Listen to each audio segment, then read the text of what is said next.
On se retrouve pour déguster le whisky Ben Nevis. Ben Nevis, c'est le nom du plus haut sommet du Royaume-Uni. C'est une distillerie assez classique qui fabrique des blends de whisky écossais vraiment renommés et standards, on va dire. Ben Nevis, c'est une distillerie qui a été fondée en 1825, donc qui a connu toutes les péripéties du whisky écossais et qui aujourd'hui continue de fabriquer des blends de whisky, donc avec des maltes qui proviennent de la distillerie Ben Nevis, mais aussi d'autres maltes d'autres distilleries et puis des whiskys de grain d'autres distilleries également. On déguste aujourd'hui le Blue Label, c'est leur whisky le plus malt, le plus corsé, disent-ils, même si je suis pas trop d'accord avec cette définition, on verra plus tard, mais le plus représentatif des whiskies de malt classiques écossais.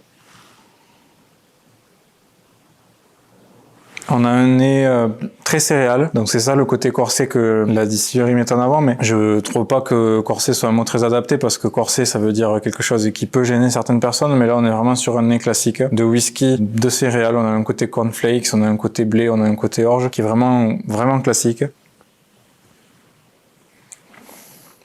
En bouche, c'est très intéressant parce que l'attaque est assez classique, le côté généreux, le côté un peu sucreux de la céréale. Et puis on a un côté paprika qui vient complètement tapisser la langue. On a vraiment l'impression de croquer dans un poivron frais, un poivron rouge presque juteux, même si c'est croquant, et qui tapisse toute la langue. Ça nous rappelle le piment d'Espelette, ça nous rappelle des salades avec du poivron. C'est vraiment une caractéristique assez unique que j'apprécie beaucoup.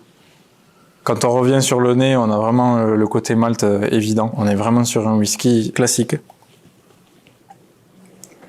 Et en bouche, voilà, c'est ce côté paprika, ce côté piment d'Espelette qui est vraiment pas du tout épicé. On n'est pas sur du piquant, mais le goût du poivron qui tapisse la langue, c'est quelque chose qu'on retrouve pas beaucoup dans les whiskies, que j'apprécie beaucoup, c'est très frais. Tous les amateurs de whisky peuvent apprécier ce whisky parce que c'est pas un whisky qui a des caractéristiques que certains peuvent trouver gênants, de la tourbe, du boisé excessif. On est vraiment sur un whisky classique, un nez très équilibré, une attaque en bouche très équilibrée, et puis ce paprika qui vient couvrir la langue, un beau whisky bien équilibré avec une petite touche de folie avec ce paprika sur la langue.